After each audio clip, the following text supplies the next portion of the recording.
Paano kung isang araw matuklasan mo na trinaydor ka na pala ng taong pinagkatiwalaan at minahal mo? Paano kung kailangan mong mamili sa ikaliligaya mo o ikaliligaya ng taong mahal mo? Ano nga ba ang mas pipiliin mo? Ano nga ba ang mas uunahin mo? Yung iyong kasiyahan at kaligayahan? O yung masigurado mong wala kang ibang nasasaktan? Alam ko na napakahirap dumaan sa mga ganitong klaseng eksena ng buhay. Yung kailangan mong mamili, kailangan mong mag-decide kung ano ba talaga ang pipiliin mo, sino ba talaga ang uunahin mo. Pero mahirap din po ang kalagayan ko today. Dahil medyo malat at paus pa po ang ating boses. I don't know kung halata ninyo dyan sa inyong panonood ngayon or kahapon sa video natin. Pero wala pa pong boses ang inyong Mama Mia. Pero kahit ganun pa man, hindi ko pa rin kayo pababayaan at iiwanan sa ere. Kaya eto na ang ating tampok na kwento sa araw na to. Dito lamang sa inyong paboritong programa, ang Dear Mama Mia.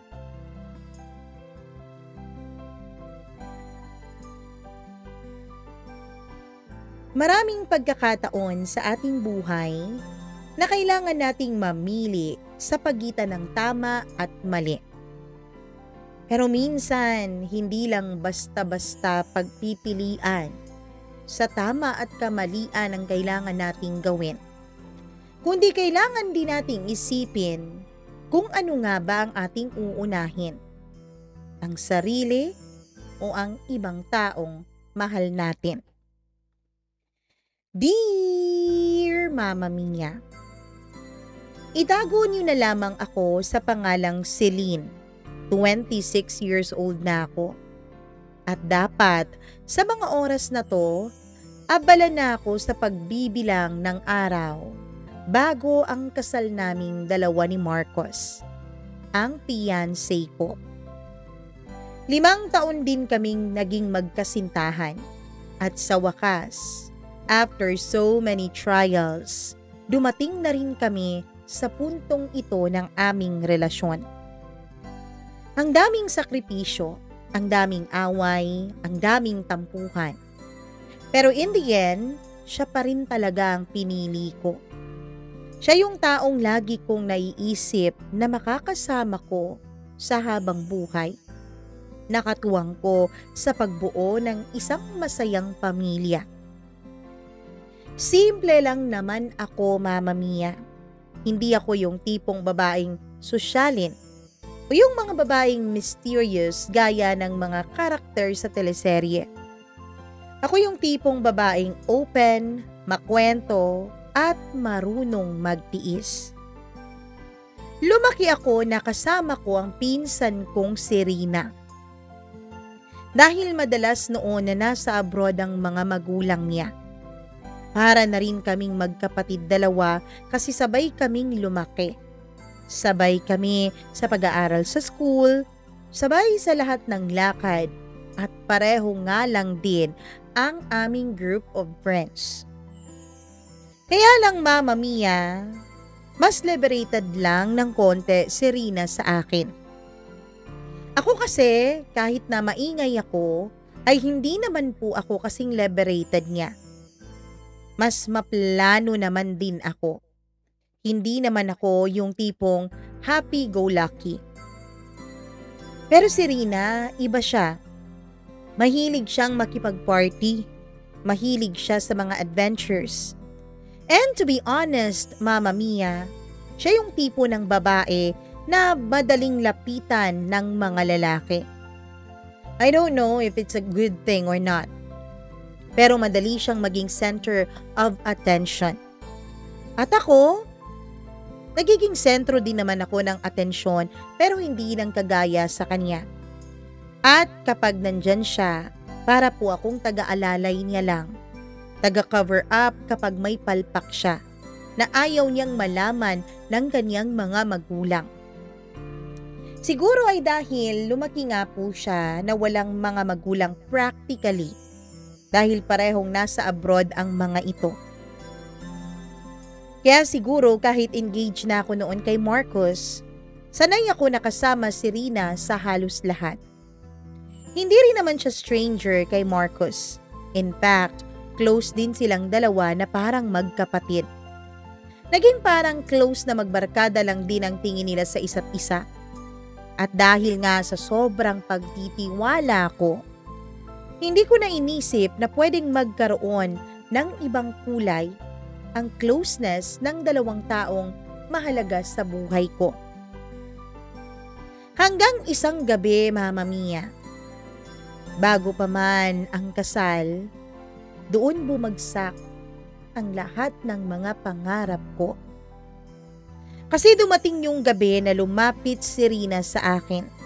Umiiyak, nanginginig at halos hindi makatingin ng diretsyo sa mga mata ko. Ang hindi ko alam, ang paglapit niyang yun ay ang sisimula pala sa lahat ng komplikasyon at gulo sa buhay ko. Alam mo yung pakiramdam na parang nasa tuktok ka na ng mundo? Yun ang nararamdaman ko ilang linggo bago ang itinakdang araw ng kasal naming dalawa ni Marcos. Para akong isang bata na sabik makuha ang pinapangarap niyang laruan. Nakabook na ang simbahan. Yung paborito kong maliit na chapel na laging dumadaan sa isip ko kapag naiisip ko ang salitang kasal. Naayos na rin ang lahat sa reception.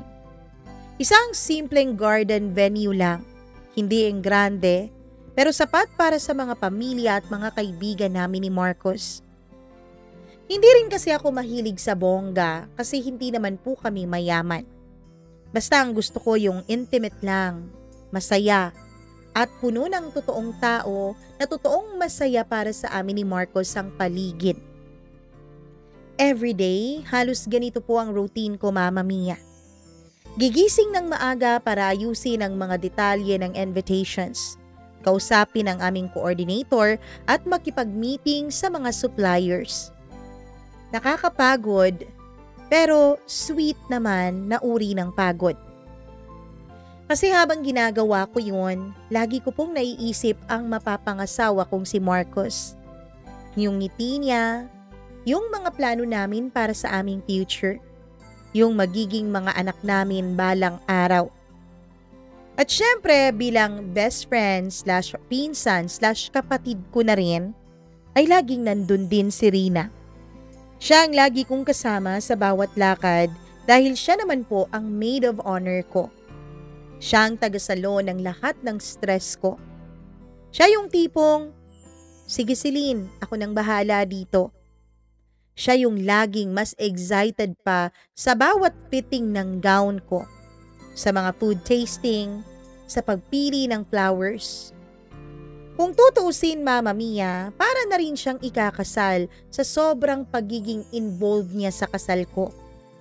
Sabi niya, ganun naman daw dapat ang mga maid of honors. At ako naman talaga ay sobrang swerte. Dahil yung maid of honor ko ay hindi kagaya ng ibang maid of honor na pumupunta lang kapag kasal na, nandun lang kapag reception na. Serena, lagi po siyang nakaalalay sa akin. Grabe Celine, ang swerte mo talaga kay Marcos. Sabi niya minsan habang nagtatry ako ng gown sa harap ng isang malaking salamin. Napangiti lang ako at medyo kinilig. Oo nga, minsan nga iniisip ko, baka panaginip lang ang lahat ng tuwi. Sinasabi ko na hindi ko deserve to. Hindi ko deserve na maging happy. Ano ka ba naman, Celine? Deserve na deserve mo to. Deserve mong maging masaya at pinakamagandang babae sa araw ng kasal mo. Mama Mia, pinaniwalaan kong sincere siya. At that time, wala naman po akong kahit na anong dahilan para pagdudahan ang mga sinasabi niya sa akin. Sanggang dikit nga kaming dalawa mula pa sa aming pagkabata. Si Marcos naman, kahit sobrang busy niya sa kanyang trabaho, todo suporta rin siya. Minsan, tatawag siya sa akin. Han, kumain ka na ba? Huwag kang magpupuyat masyado sa kakaayos ng mga details ha. Ang sarap pakinggan ng boses niya. Yung tipong kahit stress na stress ka na, mawawala lahat kapag narinig mo ang mga salitang iyon mula sa taong mahal mo. Kaya nung mga panahon na yun, Mama Mia, buo yung tiwala ko. Buo yung pananalig ko na wala nang makakasira pa sa aming dalawa ni Marcos. Pero ang hindi ko alam, habang todo ang focus ko sa detalye ng kasal namin, may lihim na problema palang itinatago si Rina. Problema na balang araw, magiging dahilan para gumuho lahat ng pinapangarap kong happily ever after. Isang gabi yun na hinding-hindi ko makakalimutan. Nasa sala ko at nakahilata sa sofa ng bahay. Hawak ko noon ang listahan ko, yung wedding planner notebook ko. Binabalikan ko lahat ng checklist na meron ako. Ilang araw na lang din kasi, kaya todo final touches na dapat. Ang dami ko pang gustong idagdag. Mga simpleng detalye tulad ng ribbon sa souvenirs o yung eksaktong kanta na tutugtog kapag naglalakad na ako sa aisle papunta kay Marcos. Tahimik yung bahay nung gabing yun. Biglang bumukas ang pinto ng kwarto ni Rina at nakita ko siyang lumabas. Maputlang maputla yung mukha niya. Namumugto din yung kanyang mga mata. Sa una, akala ko ay may problema lang siya sa boyfriend niya. Kasi sanay na ako na umiiyak siya tungkol sa mga lalaking hindi marunong magseryoso. Pero Mama Mia, may kakaiba sa aura niya noon. Iba yung pakiramdam ko. Parang may mabigat na bumagsak sa dibdib ko kahit wala pa siyang anumang sinasabi sa akin. Parang yung woman instinct ko noon, Mama Mia, ang siyang kumikilos at bumubulong sa akin. Celine, halos pabulong yung boses niya. Natigilan ako at napatayo mula sa pagkakahiga at napaupo ng maayos. Oh, bakit ganyan ka? Ano itsura yan? May nangyari ba? Umiling siya. Pero tumulo yung luha sa mga mata niya at hindi siya makatingin sa akin ng maayos. Lumapit siya at umupo sa tabi ko. Nanginginig yung kamay habang hawak-hawak ang laylayan ng suot niyang t-shirt. Celine, buntis ako. Parang huminto yung mundo ko. Literal na parang wala akong marinig kundi ang tibok lang ng puso ko. Napalunok ako ng malalim. Pilit kong pinoproseso yung mga sinabi niya, Mama Mia. Bubuntis ka? Ulit ko. Halos hindi ako makapaniwala. Kasi ang kagaya niya, hindi naman po sa pang-aano, pero parang alam naman na niya dapat ang gagawin niya para hindi siya mabuntis, hindi ba? Tumango lang siya sa tanong ko at umiiyak na talaga. As in yung hagulgul na talaga, Mama Mia. Oo, ilang linggo na. Hindi ko alam ang gagawin ko, Celine. Sino? Yun agad ang tanong ko. Kasi automatic naman yun, 'di ba? Kapag nalaman mong buntis ang iyong kaibigan/pinsan o kahit nga kapatid, itatanong mo talaga kung sino ang ama. Ibinaling niya sa sahig yung tingin niya. Parang ayaw niya akong harapin. Hindi ko na siya makakausap, Celine. Hindi na siya babalik pa. Napatakip ako ng bibig. Ang ibig sabihin, iniwanan siya ng ama ng dinadala niya. At kung ganoon, kawawa naman siya. Wala siyang masasandalan at wala siyang magiging katuwang. Napahawak ako sa balikat niya. Rina, bakit ngayon mo lang sinabi sa akin? Ilang araw na lang kasal ko na. Ilang linggo mo na pala yung dinadala. Sana nadamayan kita. Humagulgol siya. Kasi natatakot ako, Celine. Hindi ko alam kung papaano ko haharapin to. Wala na akong maaasahan. Ikaw lang. Ikaw lang ang meron ako. At nun ko naramdaman ang halo-halong emosyon. Awa, takot, pero higit sa lahat, gulo. Naguguluhan ako, Mama Mia. Alam naman kasi niya na maaasahan niya ako lagi. Alam naman kasi niya na lagi lang akong nandyan para sa kanya, pero bakit sa ganitong timing niya sinabi at hindi nung araw mismo na nalaman niya? Bakit ngayon pa? Anong plano mo? Tanong ko. Pilit kong pinapakalma ang aking sarili. Huminga siya ng malalim, Mama Mia. Parang pinipilit maglakas loob at dun niya binitawan yung mga salitang kailanman ay hindi ko inaasahan. Celine, hihingi sana ako ng tulong, ng favor. Gusto kong ikaw na ang magpaangkin sa kanya. Kay Marcos. Natigilan ako. Napatitig ako sa kanya na parang gusto kong matawa sa sobrang absurd ng narinig ko. Pero seryoso yung mukha niya, Mama Mia. Seryosong seryoso. Ano? Anong ibig mong sabihin? Tanong ko. Si Marcos, siya lang ang nakikita kong paraan para hindi ako tuluyang masira. Ikaw ang pinakamalapit sa kanya. At kung siya ang kikilalaning ama ng bata, ligtas ako.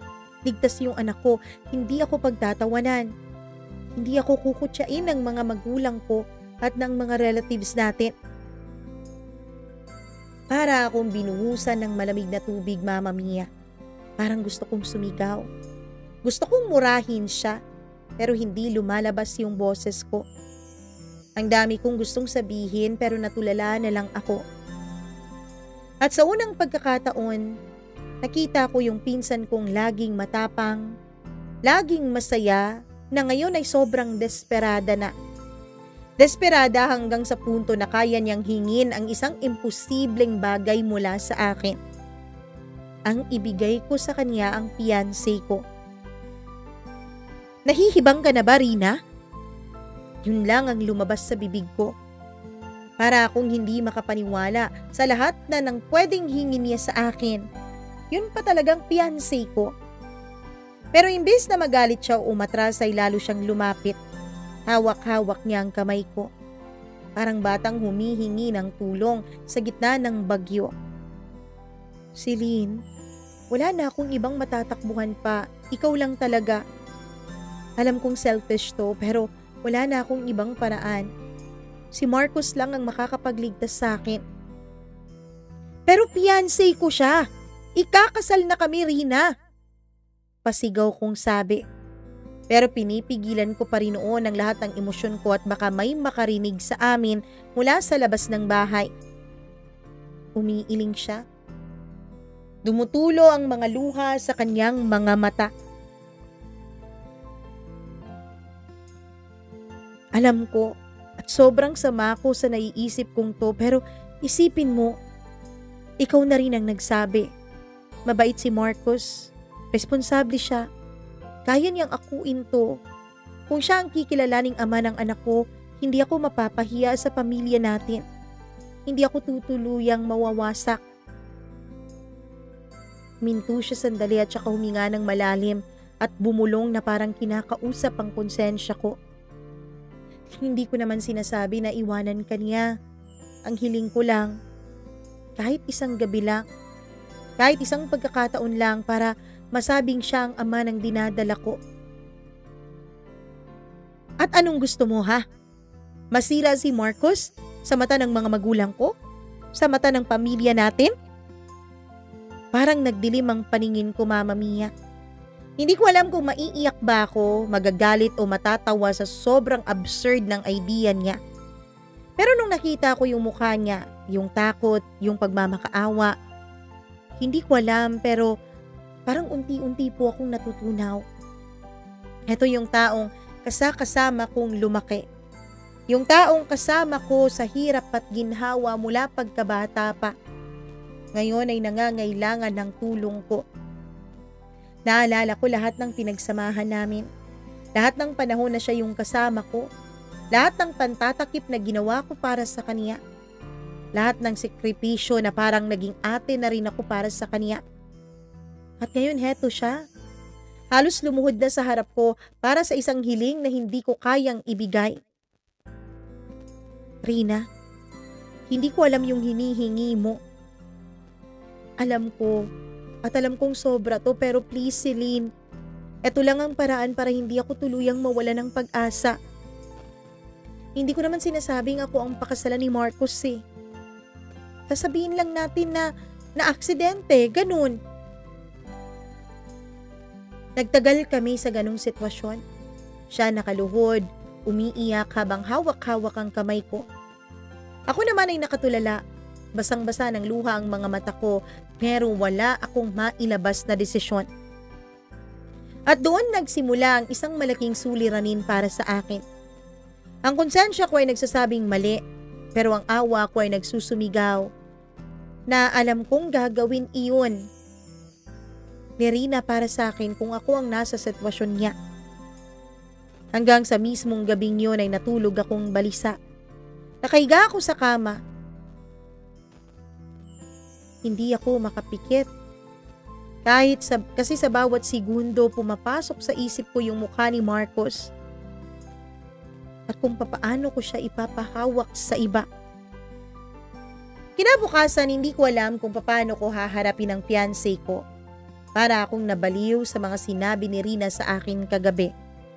Hindi ako makatingin sa kanya ng diretsyo. Habang sabay kaming nag-aalmusal noon dahil inaayos pa namin ang ibang detalye, ay ramdam ko yung bigat ng mga mata niyang nakatingin sa akin. Pero pinipilit kong iwasan ng mga yon. Han, okay ka lang ba? Parang ang tahimik mo yata ngayon. Tanong niya habang nakaupo sa tapat ko at sumasandok ng kanin. Ngumiti lang ako at pilit tinatago ang problemang dalang-dala ko. Pagod lang siguro ako sa preparations, Han. Pero sa totoo lang, hindi pagod ang dahilan. Buong gabi paulit-ulit sa isip ko yung mga luha ni Rina, yung mga salita niya. At higit sa lahat, yung tono ng boses niya na parang mas may malalim pa siyang itinatago. Kinagabihan, kinausap niya ulit ako. Nakaupo kami sa loob ng kwarto ko. Parehong nakatalikod sa isa't isa. Siya ang unang nagsalita. Celine, may isang bagay pa akong hindi nasasabi sa'yo. Hindi ko alam kasi kagabi kung dapat ko tong sabihin sa'yo eh.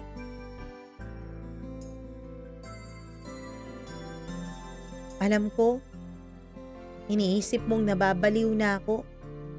Kung bakit ipapaako ko sa fiancé mo itong dinadala ko. Alam kong yun ang iniisip mo, Celine. Kaya naman naisip kong, sige, para maintindihan mo. Sasabihin ko na lang sa'yo ang totoo. Anong totoo? Alam ko masasaktan kita. Patawarin mo sana ako. Mahalaga ka sa akin, Celine. Para na kitang kapatid. Pero mahalaga din sa akin tong bata sa sinapupunan ko. Napalingon ako sa sinabi niya. Nakita ko yung mukha niyang parang mababaliw na. Halatang matagal na niyang dinadala kung ano man ang sasabihin niya sa akin. Alam kong ang tingin mo sa akin ay baliw na dahil gusto kong ipaako sa fiancé mo itong dinadala ko. Alam kong iniisip mo, meron naman tayong ibang lalaking makukuha na pwedeng umaktong ama nitong anak ko. Pero kasi Celine, hindi nga siya ng malalim. na para bang inihahanda ang kanyang sarili sa isang pasabog na sasabihin at bibitawan ng kanyang mga labi. At doon binagsak niya ang tunay na dahilan kung bakit gusto niyang si Marcus ang umako ng dinadala niya. Celine, si Marcus kasi talaga ang ama ng dinadala ko. Parang pinagsakluban ako ng langit at lupa. Hindi ako makagalaw, Mama Mia. Para akong sinaksak sa dibdib. Tinitigan ko siya, naghihintay ng kasunod na salita. Baka sakaling sasabihin niyang joke lang, prank lang, o baka naman mali lang ang dinig ko. Pero hindi, Mama Mia. Hindi mali ang pandinig ko kasi seryoso siya. Nanginginig at umiiyak pa. Anong pinagsasabay mo dyan, Harina? Pasigaw kong tanong. Nanginginig na noon ang mga labi ko at hindi ko na mapigilan ang sarili ko. Celine, sorry. Hindi ko naman sinasadya eh. Nangyari yun nung gabing nag-away kayo ni Marcus. Uminom siya. Nag-inuman kaming dalawa kasi iniwan din ako ng boyfriend ko nun eh. Umiiyak ako sa kanya. Tapos yun na. Hindi na namin napigilan ang aming mga sarili at nakagawa kami ng isang malaking pagkakamali. Nagngingit-ngit yung puso ko. Pero parang nawalan ako ng boses, Mama Mia. Ang dami-daming emosyong nagsisiksikan sa akin. Galit, sakit, pagkapahiya, pagkabigo. At ang pinakamasakit, Mama Mia, yung ini-imagine ko lang nung nakaraang gabi na baka kaya niya gustong ipaako kay Marcos ang bata kasi ito talaga ang ama nito ay nagkatotoo. Naging totoo ang kinatatakutan ko. Kaya pala gusto mong siya ang umako? Kasi siya naman talaga. Tumango siya. Halos hindi na makatingin sa akin. Oo.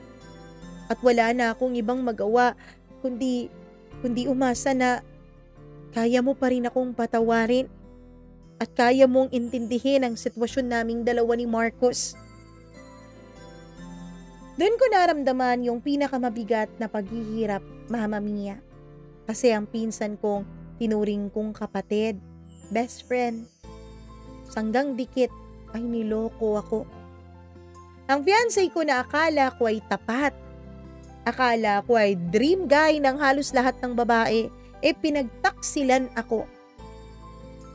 At ang kasal na pinapangarap ko ay parang nagiging abo ng paunti-unti sa harapan ko.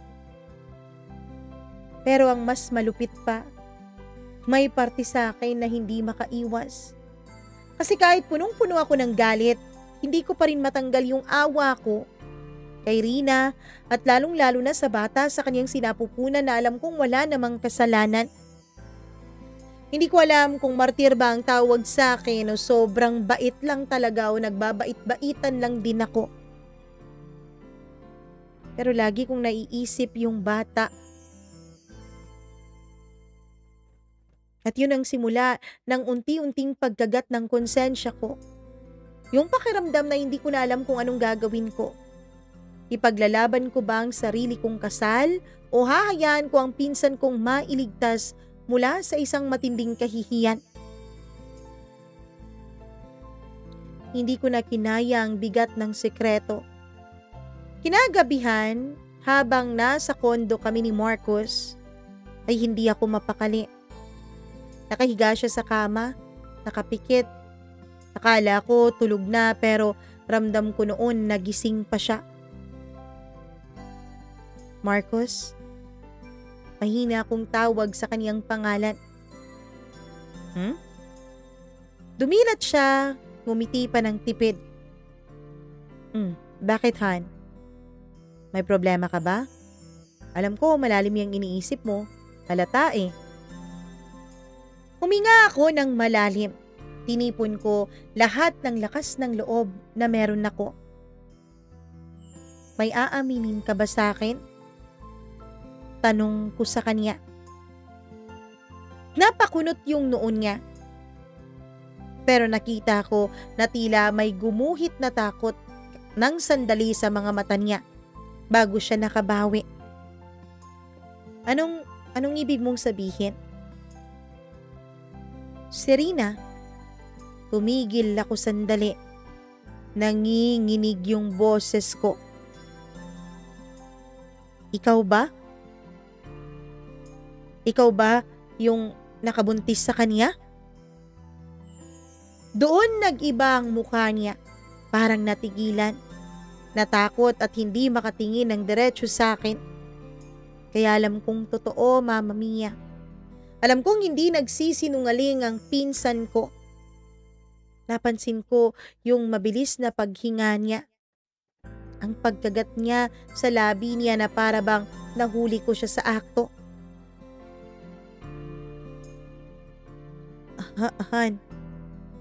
Han, paano mo nalaman? Mahina niyang pabulong na tanong. Pero kahit na pabulong yon, kahit na mahina yon ay tila sumabog yung tenga ko. Yung simpleng pag-amin niya na yon, kahit na nakita ko naman sa reaksyon niya ang katotohanan, ay sapat na para mag-collapse ang mundo ko. Hindi ko alam kung iiyak ba ako, magsisisigaw. Basta ang tanging nagawa ko lang ay tumalikod. Naglakad palayo at saka ikinulong sa mga palad ko ang mukha ko. Bakit, Marcos? Bakit ginawa mo to sa akin, ha? Sigaw ko. Nanginginig yung boses. Punong-puno ng luha ang mga mata ko. Lumapit siya. Hawak-hawak ang balikat ko pero pilit ko siyang tinatabig. Han, hindi ko sinasadya. Hindi ko alam kung paano nangyari. Uminom ako noon. Sobrang gulo ng isip ko kasi nag-aaway tayo. Tapos, tumawag siya. Sabi niya kailangan niya ng kasama kasi broken hearted siya eh. Kailangan niya ng makakasamang uminom. Pinuntahan niya ako. Siya ang lumapit. Umiiyak. At bago ko pa namalayan, nalasing na kami. Natulog kayo? Putol ko. Puno ng galit ang boses ko. Hindi siya sumagot, Mama Mia. Pero yung katahimikan niya, yun na yung sagot sa tanong ko. Para po akong nadurog. Hindi lang dahil sa niloko niya ako, kundi dahil mismong pinsan ko pa ang nakasama niya sa isang sandaling pagkakamali na yon. Yung taong kasama ko buong buhay ko. Yung taong pinagkatiwalaan ko higit pa sa sarili ko. Umupo ako sa gilid ng kama. Nanginginig ang buong katawan ko. At sa gitna ng lahat ng yun ay narinig ko yung boses niya. Mahina na nakikiusap. Celine, sorry. Mahal na mahal kita. Walang kahulugan yung nangyari sa aming dalawa ni Rina. Pero oo, aaminin ko. Dadalang tao siya sa anak ko. Sa totoo lang, Celine, gulong-gulo na rin ako at hindi ko alam ang gagawin ko. Mama Mia, doon pumasok sa utak ko ang pinakamasakit na tanong. Kung mahal niya ba talaga ako? Kasi kung mahal niya ako, bakit nagawa niya sa akin to? Hinawakan ko ang dibdib ko na para bang hinahanap ko yung sarili ko na makakapitan ko. Sobrang sakit. Sobrang sakit at awa sa sarili ko ang kasabay kong naramdaman. At sa gabing iyon, unang beses ko pong naramdaman na wasak yung tiwala ko. Na ang kasal na pinapangarap ko ay baka hindi na nga mangyari. Pero ang mas mabigat, sa ilalim ng lahat ng galit at luha. Mama Mia, hindi ko pa rin maipagkakailang mahal ko pa rin siya. Mahal ko pa rin si Marcos. At hindi ko alam kung kakayanin ko bang ipaglaban ang relasyon naming dalawa. Simula noong gabing umamin si Marcos, parang ibang mundo na po yung ginagalawan ko. Hindi na ako mapakali. Kahit anong gawin ko, naririnig ko pa rin sa tenga ko yung boses niya. Yung, Han, sorry. At yung mukha niyang guilty pero nagmamakaawa. At si Rina, hindi rin ako makatingin sa kanya ng diretsyo. Lalo na kapag nakikita ko yung tiyan niya na unti-unti na pong bumubukol. Parang sinasampal ako ng katotohanan. Yung batang dinadala niya hindi lang basta kadugo ko, kundi dugo rin ni Marcos. Yung lalaking dapat ay ikakasal na sa akin. May mga gabi na umiiyak akong mag-isa. Hindi ko siya kinakausap pero ramdam kong lagi siyang nakabantay.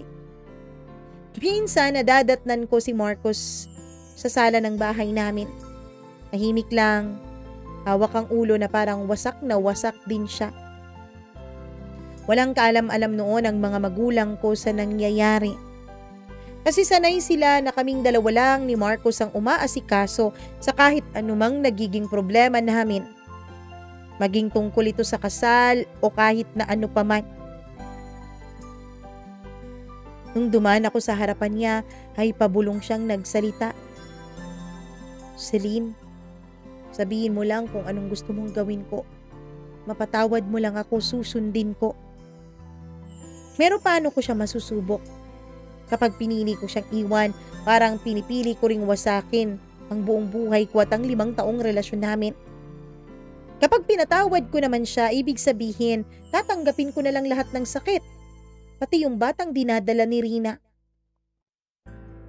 Hanggang isang gabi, naabutan ko silang magkasama sa kusina. Akala siguro nila hindi pa ako dumating. Nakaupo si Rina na parang pagod na pagod at hawak ang tiyan niya. Si Marcos naman ay nakatayo sa tabi niya. Pinapainom siya ng tubig. Simpleng eksena lang pero para sa akin, para pong tinutusok ang puso ko. Bakit parang ang dali niyong maging malapit ha? Bakit parang hindi kayo nakagawa ng kasalanan sa akin? Hindi ko napigilang sambitin. Pareho din kasing wala noon ang mga magulang ko. Pumunta sa probinsya namin para sila na ang mang-imbita sa mga pinsan ko at mga kamag-anak namin doon. Kaya kaming 3 lang ang nasa bahay. Pareho silang napatingin sa akin. Nakita ko yung gulat sa mga mukha nila, pati yung guilt na hindi nila magawang itago. Celine, agad na nagsalita si Marco. Wala to, tinutulungan ko lang siya kasi anak mo yung dinadala niya, tama ba? Putol ko. Halos lumipad yung boses ko sa buong kabahayan. Hindi nakasagot si Marcos. Si Rina naman ay umiiyak na naman. Celine, wag mo naman sanang isipin na gusto kong agawin si Marcos sa'yo. Hindi yun ang plano ko. Wala lang akong choice. Dahil nandito na to at si Marcos din wala ring choice. Doon ako tuluyang napaupo sa sahig. Para akong hinihila ng bigat ng sitwasyon. At sa katahimikan ng gabing iyon ay lumapit si Marcos. Hinawakan niya ang kamay ko. Mahigpit, mainit at desperado. Han, ikaw lang ang mahal ko. Ikaw ang gusto kong makasama habang buhay. Oo, nagkamali ako pero isang beses lang yun, Han. Wala naman kaming relasyon. Wala na akong ibang hinangad kundi ikaw. Ikaw lang, Celine. Ramdam ko naman po yung sincerity niya, Mama Mia. Ramdam ko rin yung panginginig ng kamay niya na parang natatakot siyang mawala ako. Sa kabila ng lahat, may parte pa rin sa akin na gusto siyang yakapin at paniwalaan ulit. Pero sa likod noon, may apoy din na hindi ko kayang patayin. Yung alam kong hindi na kami babalik sa dati. At sa bawat sulyap ko sa pinsan kong si Rina, bawat tingin ko sa tiyan niya, paulit-ulit na nagpapaalala sa akin na may isang gabi na may pinagsaluhan silang mainit sa kama. Isang gabi na hindi ko kayang burahin kahit gustuhin ko. At sa mga sumunod na gabi, nagsimula na yung kakaibang tensyon sa pagitan naming tatlo. Yung simpleng paghawak ni Marcos sa akin, parang may halong guilt. Yung presensya ni Rina sa bahay, parang anino na laging nandyan. At ako yung parang naguguluhan sa lahat. Dapat ako yung babaeng ikakasal na pero ngayon, isa akong babaeng naguguluhan kung saan ba talaga siya lulugar. Sa papel ng pagiging asawa, pinsan, o ng taong pinagtaksilan. Simula po nung pumutok sa akin ang lahat ay hindi na ako yung dating ako. Parang may laging mabigat na lang sa dibdib ko. Kahit pilitin ko pong ngumiti o ipakita sa iba na normal lang ang buhay ko, sa loob-loob ko ay ang gulo-gulo, Mama Mia. Kapag nakikita ko si Marcos, ramdam ko pa rin yung pagmamahal ko para sa kanya. Yung pagmamahal din niya para sa akin. Hindi ko alam kung hallucination o kung ano man. Yung mga yakap niya, yung paghawak niya sa kamay ko, may init pa rin na dati ko nang minahal. Pero may kasabay na nasugat. Parang bawat halik niya may kirot na paalala na hindi lang ako ang nahalikan ng mga labi niyang yan. At si Rina, Diyos ko, hindi ko alam kung anong dapat kong maramdaman. Pinsan ko siya. Halos kapatid na ang turing ko sa kanya mula pagkabata, pero ngayon, sa tuwing nakikita ko siyang hawak ang tiyan niya, parang gusto ko siyang saktan. Gusto ko siyang singhalan, gusto ko siyang sigawan ng bakit pati sa akin kinailangan mong makipag-agawan. Alam kong mali, Mama Mia. Alam kong hindi magandang pakinggan, pero gusto kong sipain ang tiyan niya.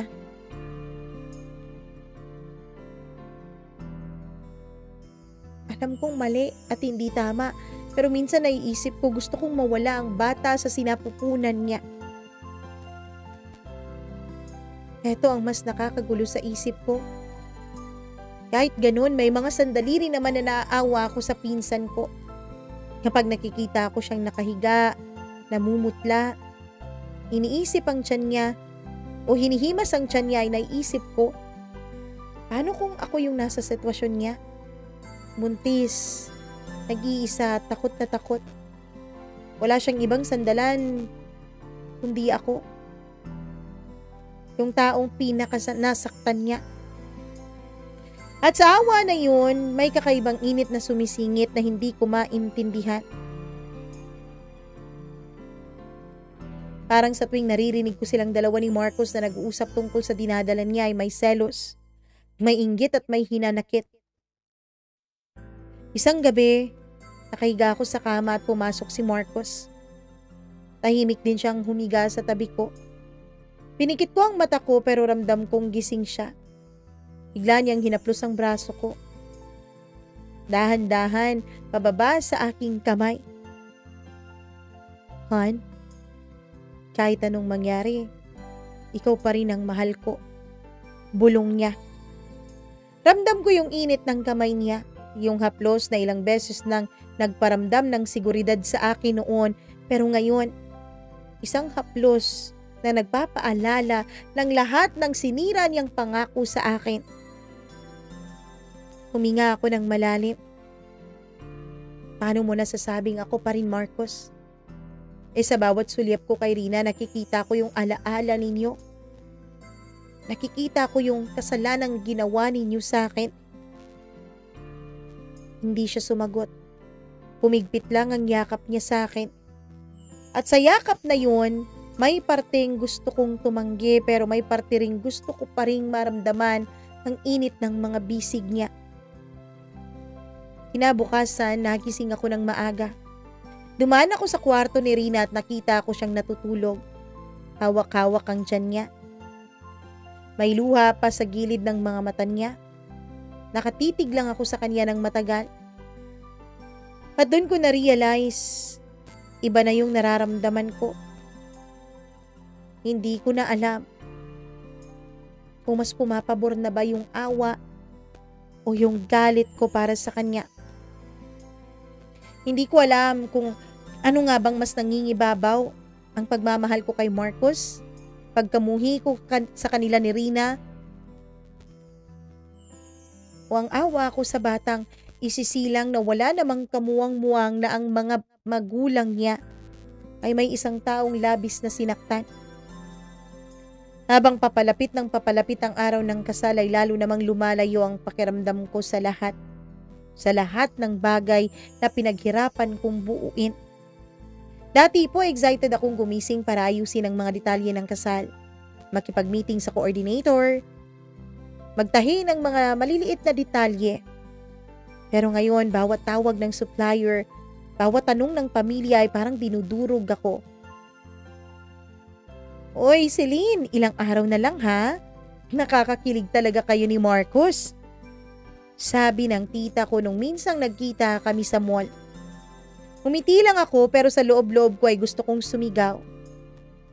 Tita, paano ako kikiligin kung mismong pinsan ko ay dinadala ang anak ng fiancé ko sa sinapupunan niya? Si mama naman ay todo abala na rin. Ang dami niyang bisita. Puro mga kamag-anak na inaasahan naming dadalu sa kasal. Ang saya niya.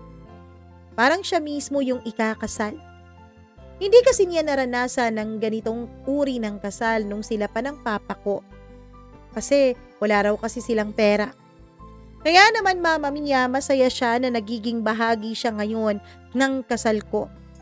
At sa bawat ngiti ng mama ko ay mas lalo po akong naiipit. Kasi hindi lang pala ako ang bibiguin ko kung sakaling umatras ako sa kasal, kundi pati pamilya ko, pati pangarap ng mama ko. Sa bahay ay lumalala na yung tensyon. May mga pagkakataon na dumadating si Marcos para dalhin ako sa fitting ng gown ko pero nauudlot kasi hindi ko alam kung paano makipag-usap sa kanya. Kapag sumakay ako sa kotse niya, naiisip ko na dun din sumakay si Rina nung gabing yon. Naiisip ko, Mama Mia, paano kung dun nila ginawa? Paano kung dun nagsimula ang halikan nilang dalawa? May mga pagkakataon naman na nandyan si Rina. Lagi kong nadadatnan na nakatingin sa amin. Na parang may gustong sabihin pero hindi makapaglabas ng salita. Isang gabi, Mama Mia, nagkaroon ng malaking pagtatalo kaming tatlo. Nakaupo kami sa sala. Ako, si Marcos at si Rina. Wala pa noon ang mga magulang ko at may inasikaso. Tahimik muna kami sa simula pero unti-unting parang pumutok. Hindi natin pwedeng ituloy ang kasal na parang walang nangyari, Marcos. Sabi ko na halos nanginginig ang boses ko. Pero Celine, mahal kita. Mabilis na sagot ni Marcos at hinawakan ang kamay ko. Alam kong nagkamali ako, Celine, at habang buhay ko yung pagsisisihan. Pero isang pagkakamali lang yun.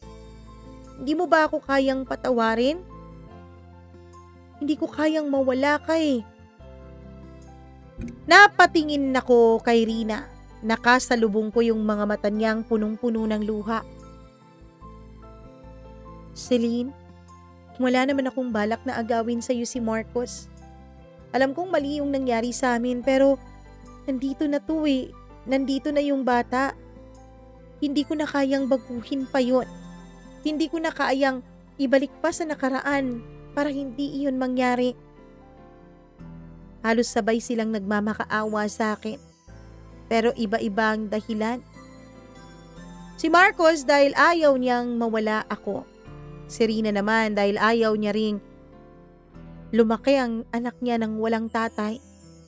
Ang nais niya, Mama Mia, kahit magpakasal daw kaming dalawa ni Marcos ay ayos lang. Basta hayaan ko lang daw siya na kilalanin ni Marcos ang anak nilang dalawa. Para akong hinihila sa kaliwat kanan. Wala akong masabi.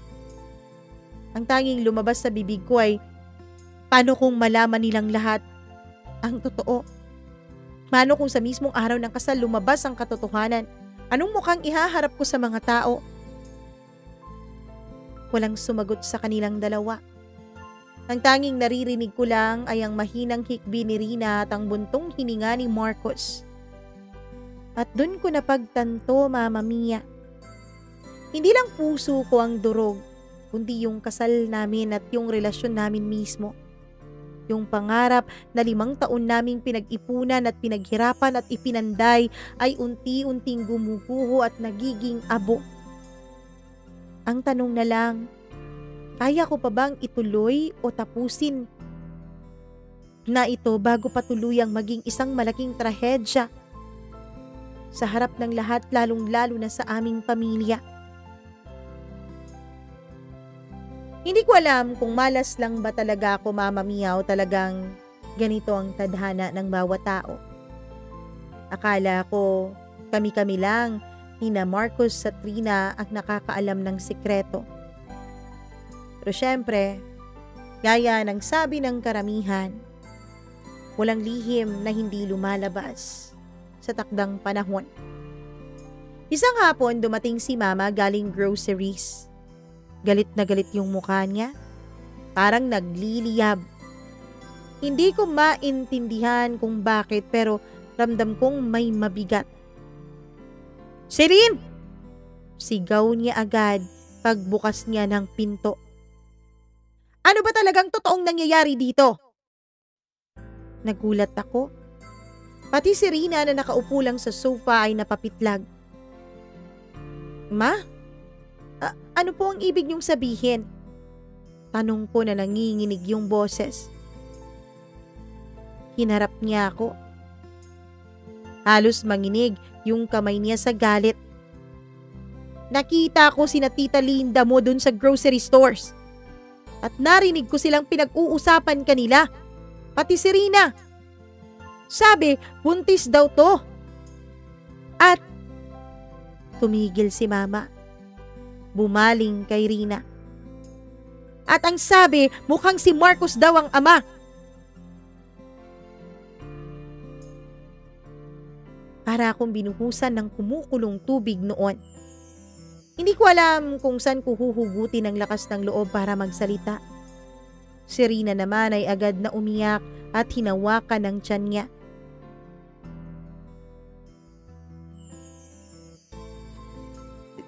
Tita, sorry, hindi ko naman po sinasadya." Nanginginig niyang sabi kay Mama. Halos lumuluhod na siya noon sa harapan ng mama ko. "Rina!" Sigaw ni Mama na nanginginig na sa sobrang galit at sakit. "Pinsan mo si Celine! Ano mo nagawa sa kanya to, ha? Dito ka na lumaki sa amin. Tinuring ka na naming parang tunay naming anak.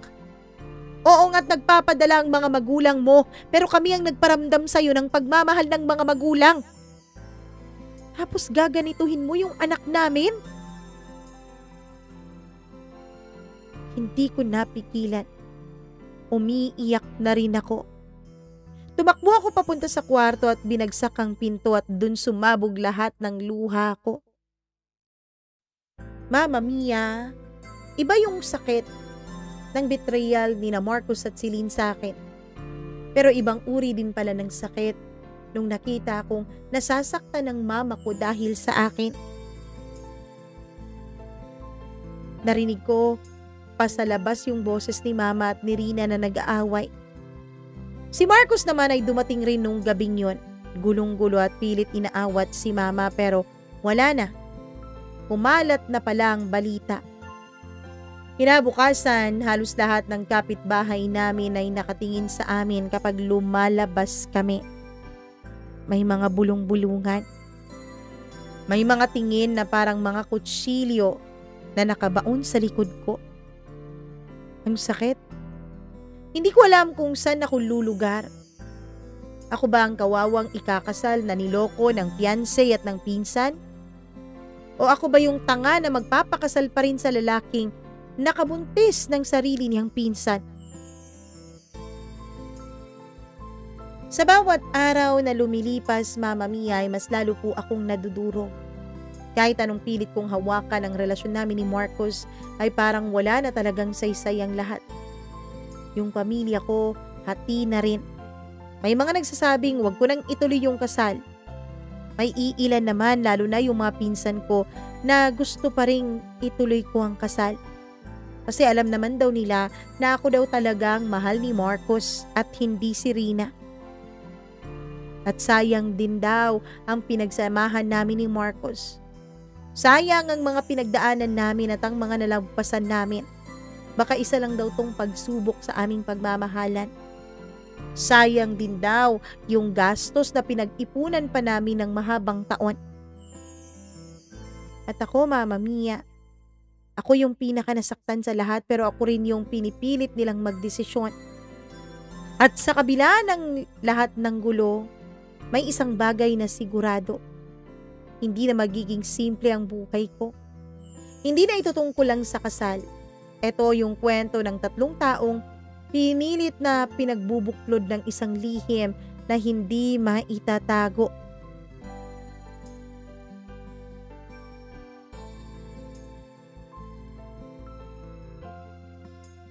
Mama Mia, dumating yung araw na pinakatatakutan ko. 3 araw na lang bago ang itinakdang kasal naming dalawa ni Marcos. Sa halip na dapat ay masaya at punong-puno ng excitement, ay para pong may burol sa paligid ng bahay namin. Tahimik at mabigat. Si Mama halos hindi na rin ako kinakausap. Hindi ko alam kung galit siya dahil tinago ko yung totoo o dahil hindi ako makapagdesisyon kaagad. Si Rina nakakulong lang sa kwarto niya. Halos hindi nagpapakita at hindi lumalabas. Si Marcos naman ay paulit-ulit na nagde-text at tumatawag pero hindi ko sinasagot. Pumupunta siya sa bahay pero hindi ko siya hinaharap at pinapalaya siya ng Mama. Hanggang isang gabi pumunta siya ulit ng bahay nang walang pasabi. Wala noon ang Mama ko pati na rin ang Papa ko kaya nakapasok siya ng malaya. Kumakatok siya noon sa pintuan ng kwarto ko. Celine, usapin mo naman ako kahit ngayon lang please. Ayoko sanang buksan pero hindi ko kinaya. Binuksan ko yung pinto at nakita ko siya. Payat na. Halatang ilang araw na ring walang maayos na tulog at kain. Hindi na nga rin niya naaalaga ng sarili niya at humaba na rin ang balbas niya. Alam kong wala na akong karapatan, sabi niya at diretsyong nakatingin sa akin. Pero gusto kong malaman mo na kahit anong mangyari, ikaw pa rin, Celine. Ikaw pa rin ang mahal ko. Ikaw ang gusto kong makasama habang buhay. Hindi ko sinasadya yung nangyari. Pero kung tatapusin mo lahat ng to, tatanggapin ko. Pero wag mo naman sana akong pagbawalan na mahalin pa rin kita kahit anong mangyari. Kahit ang sarap pakinggan ng mga salitang mamahalin niya pa rin ako kahit anong mangyari, ay napakasakit pa rin talaga sa puso ko ang mga nangyari, Mama Mia. Marcos, huminga ako ng malalim. Pinipilit na magpakatatag at huwag hipahalata sa kanya na iiyak na naman ako. Alam mo ba kung gaano kalaki yung kasalanang ginawa mo? Hindi lang ako yung nasaktan. Hindi lang kasal natin ang nawasak kundi pamilya ko. Pangalan ko. Lahat ng pinapangarap ko dinurog mo. Hindi siya sumagot. Yumuko lang. At doon ko na-realize, ako lang talaga ang kailangang magdesisyon. Hindi si Mama, hindi si Marcos, hindi si Rina at hindi ang ibang tao. Kasi ako, hawak ko ang magiging desisyon ko. Kinabukasan, pinatawag ko si Marcos. Nandun din ang mga magulang ko pati si Rina. Sa tindi ng galit ng papa ko ay nasuntok pa niya talaga si Marcos, Mama Mia. At nung humupa na ang lahat ay nagsalita ako. Makinig kayo, sabi ko. Kahit nanginginig yung tuhod ko ay pinilit kong magpakatatag. Ayoko nang magpatuloy pa. Hindi ko na kayang tumayo sa altar at magpakasal sa taong alam kong pinagtaksilan ako. Kahit sabihin mo pa rin na mahal mo ako, Marcos, hindi ko kayang maglakad sa aisle na dala-dala lahat ng bulong-bulungan at chismis. At higit sa lahat, hindi ko kayang ipagpatuloy ang kasal kung ang magiging bunga ay pawang kasinungalingan lamang. Umiiyak nun si Marcos, habang si Rina ay tahimik lang at ang mga magulang ko ay nakikita ko ang approval sa kanilang mga mata. Tumayo ako, diretso ang tingin.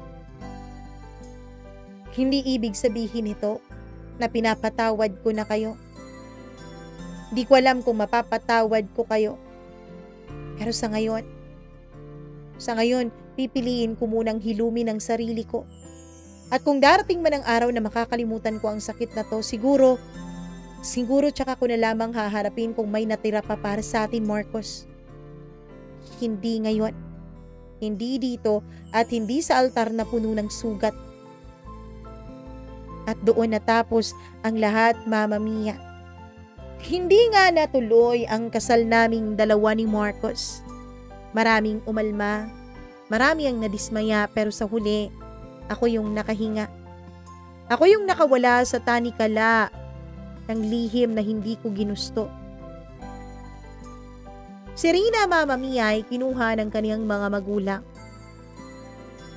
Umuwi na rin kasi ang mga ito at nag-retire na mula sa pagtatrabaho sa abroad nung nalaman nila ang nangyari.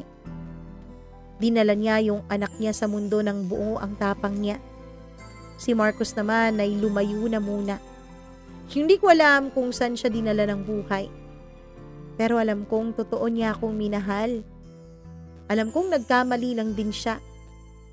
At minahal ko rin naman siya, Mama Mia. Pero minsan, hindi lahat ng pagkakamali ay kailangang pagbigyan ng panibagong pagkakataon o isa pang pagkakataon. At minsan, hindi rin sapat ang pagmamahal para ipagpatuloy pa ang isang relasyon. Sa ngayon, Mama Mia, unti-unti ko pa rin binubuo ang sarili ko. Hindi naging madali, pero natututo ako sa bawat araw. Na minsan, ang pinakamahirap na desisyon ay yung piliin mong iwanan ng taong mahal mo. Dahil mas mahalaga na buo ka.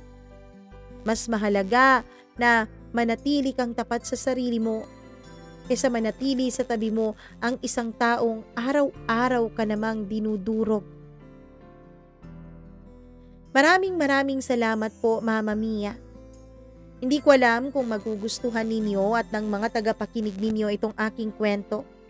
Pero sana kahit papaano ay nakapagbigay po ako ng inspirasyon sa lahat ng nakikinig ngayon. Lalong-lalo na sa may mga pinagdadaanan sa usaping puso. Hanggang dito na lamang po at maraming salamat po ulit. Lubos na nasaktan, pero pinipiling magpakatatag. Si Lynn.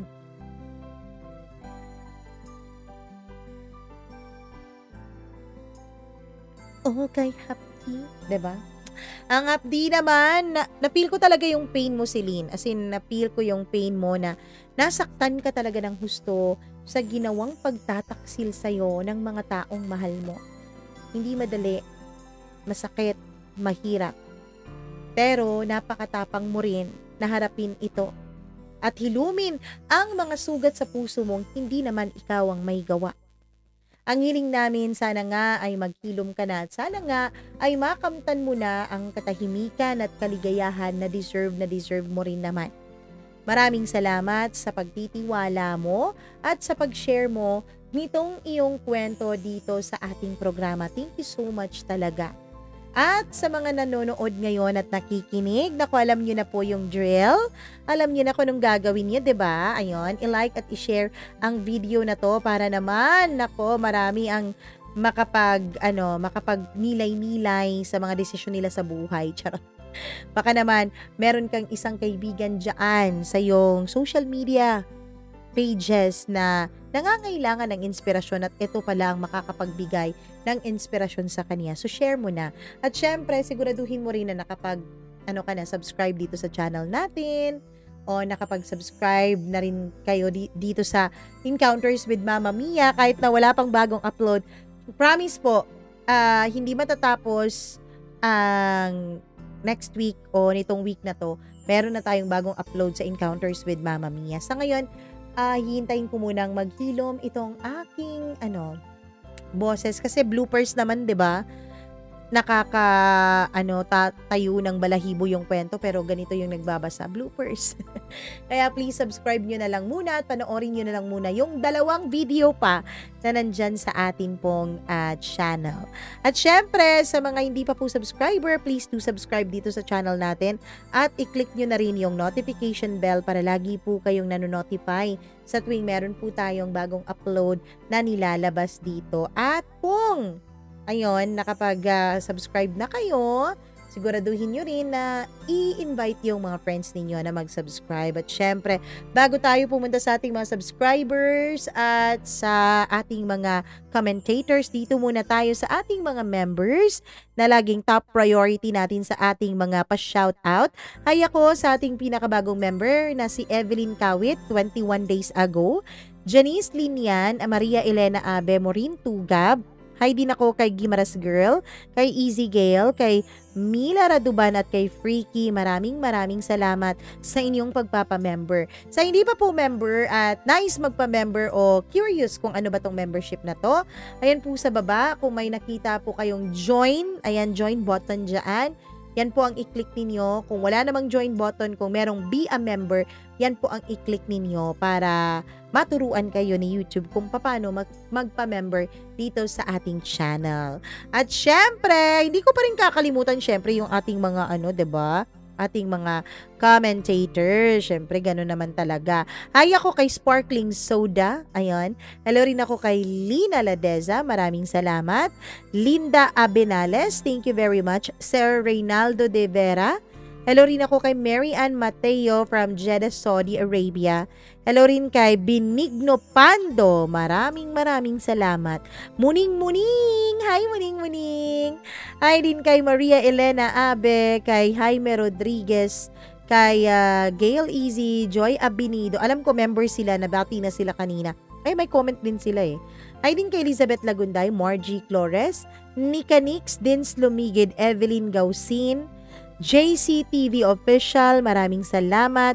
Hi din kay Ruby Ramos at Rosana Gonzales. Sa lahat ng nag-comment, sa lahat ng sumusuporta, maraming salamat po sa inyong lahat. At kung may sarili po kayong kwento na nais nyong ibahagi dito sa ating programa, huwag kayong mag-atubili, mag-email lamang po kayo mamamiacdo0317@gmail.com. Ako po ang nag-iisa ninyong Mama Mia na nagsasabing mag-ingat kayo palagi. Nako, especially po sa mga kapatid natin at mga friends natin dun sa Visayas, sa Cebu.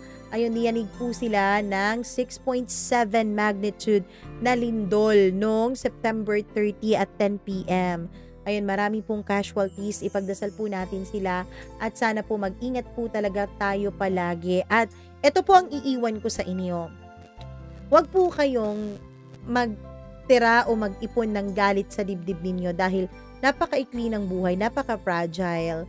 'Di ba? Maya't maya may nangyayari sa ating bansa, sa ating mundo na talaga namang katakot-takot at karumal-dumal. Kaya sana piliin nating magpatawad at magmahal at magmalasakit sa isa't isa. Bye-bye po, mag-ingat kayo palagi. Mwah. Love you.